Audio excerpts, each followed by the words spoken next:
ঘাটটা 3 পাক দিয়ে মসজিদের আগত ফেলে পাও তুলি তুমি টুরি দিয়ে খসা নিবি তাই বেরে 90 শিক্ষা হইবে। আজকে মোটামুটি মসজিদত একটা ভালোই কালেকশন হয়েছে কটুকের টাকা 1500 উঠছে, আগের আছে 2000। যাই হোক, এটা মসজিদের ফান্ডে এটা জমা দেওয়া নাকি। ও মহাজন সাহেব, আসসালামু আলাইকুম সভাপতি সাহেব, ভালো আছেন? টিয়া বসে কত দিন টাকা তো এই সপ্তাহে ভালোই উঠছে 2500, আর অতি হলো 3000। বুঝেন নাই, এই 5,500 উঠছে। 5,500 টাকা উঠছে। এখন মোর বাড়ি লোকজন আসছে, মোর তো অভাব টাকা পয়সা নাই বাড়ি। হ্যাঁ, টাকা পয়সা মোক দাও, মুই জিনিসটা সারম। এই টাকা হ্যাঁ। এই টাকা হবার না, এই টাকা হলো 10 জনই টাকা মসজিদের ফান্ডে জমা থাকবে, এটা মসজিদের কাম লাগামো। সভাপতি তুই না মুই হ্যাঁ সভাপতি তো তোমার। তুই তোর কাম হলো আদান দেওয়া, তুই আদান দেবু সময় মতো চলে যাবো। তোর এই দায়িত্ব দিছে কেটা? এই টাকাটা যদি সভাপতি সাহেব এখন মুই তোমাকে দেন, এটা হিসেব করে মোটাই যাবে, মুই তখন কি করি? আমার সাথে জোর জুলুম করিয়ে লাভ আছে? গায়ে যাবি তো খরচ হোক তো আমরা দেই, তোমারও তো টাকা রাখায়। এলে টাকা পয়সার হিসাব মোক কেশিয়ারক দেওয়া নাগে, 10 জনক দেওয়া নাগে। এই টাকা মুই দিবেন নাম তোমাক, বোঝেন নাই? অযথা জোর জুলুম করিয়ে লাভ নাই। টাকা তখন দিলু না, দেখবে না তুমি বিষয়টা।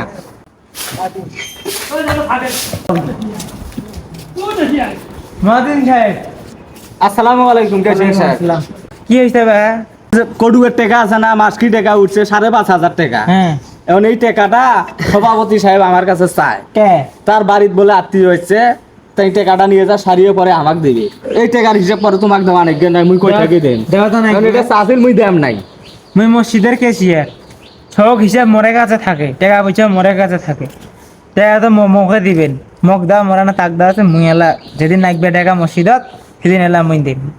কেশিয়ার সাহেব, হ্যাঁ টাকা দেওয়ার তারিখ কোনো আজ তোমাক নয়, হ্যাঁ মাসের 1 তারিখে তোমাক হলো মুই যা সুখ টাকা হিসাব করে নিয়ে তোমাক জমা দেই। অযথা আজ টাকা চাইলে মুই তোমাক টাকা দিবেন না। আরে দেওয়া না, মোর অভাব করে ওই চাউল নাই ঘরত। চাউল নাই না কি নাই সেটা তো মুই ভালো করি জানম, আর তো মুই ছোট মানুষ বেশি কিছু করবাম না।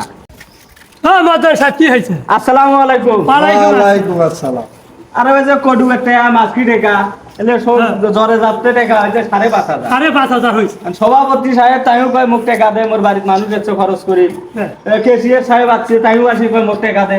টাকা কি ওরা তোমার খুবের দিছে? টাকা আমার খুবই দেয় নাই। হ্যাঁ এই যে 10 ধনী টাকা, হ্যাঁ ওই যে করুয়ের টাকা ওঠে, 10 টাকা 20 টাকা 20 টাকা ওঠে। ফির চান্দা হারিত করা হয়েছে মাসে মাসে 200 300 400 করে ধার ধামর ওজন করে টাকা দিবে। দিয়ে এই বান্দরেরা সভাপতি করে মসজিদগুলাই ছাগলেরাই নষ্ট করছে। কারণ এই যে টাকা নিয়ে যে লাভের পথ দিবে, সুদের পথ দিবে, আর টুকটুক করে খাইবে। এমনি মসজিদের ফান্ডে তাহলে কাম দাম এসে কাম করি নিব, টাকা চাইবে না, টাকা দিলে একজন ভমরা নাড়ি পাই করে। এমনি আইলে ফাইজলামও শুরু করতে কেশিয়ার আর ওই যে সভাপতি এগুলো ছোটা নিবে তো। ওলে সেটা তো মুই করবার নম, কারণ মুই কইলে মোক যে নাই চাকরি।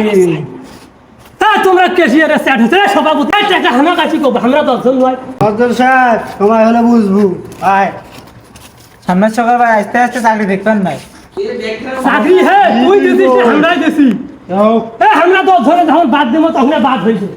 এলে ফাইজলামও করে আসি। হ্যাঁ হ্যাঁ মহাজন সাহেব, সাই টাকা নিয়ে ঝামেলা বাজাইবে। কেশিয়ার, সভাপতি, সেক্রেটারি ঘাটটা 3 পাক দিয়ে মসজিদের আগত ফেলে পাও তুলি তুমি টুরি দিয়ে খসা নিবি তাই বেরে 90 শিক্ষা হইবে। তাহলে আর টাকা চাওয়ার পাবার না। না আজি মসজিদ এই যে ঝামেলা কোন দেওয়ানি কয়া গেছে তোমার চাকরি থাকছেন নয় দেখি নিব, ওই দেখে দিন আমরা আছি। আর যেগুলো টাকা আছে এগুলো বাটপাড়ের ঘরে কার দেওয়া যাবে, মদ যান মনে করেন কেশিয়ার এগলিয়েছে আর সভাপতি সব বাটপার দেখলেন না, সুদ খায় ঘুষ খায়। হ্যাঁ আমরা ইসলামী ব্যাংকও যৌথ এখন করবো। তাহলে অ্যাকাউন্টে তোমার হ্যাঁ 3 সদস্য যৌথ এখন করি, টাকাটা আমরা ওটা পাংসাম, সেটাই পাই ওইটাই নিয়ে যা পাংসাম। বেশি টাকা হবে মসজিদের কাম করি। আর এতে যাই দেওয়ানগিরি করবে, ঘাটটা পাখি দিয়ে মসজিদের আগত ফেলাম, কিটা কি করে তারপরে আমরা দেখি। আইসো দেখো মোর পাশা তাকে দেখি থাকবো।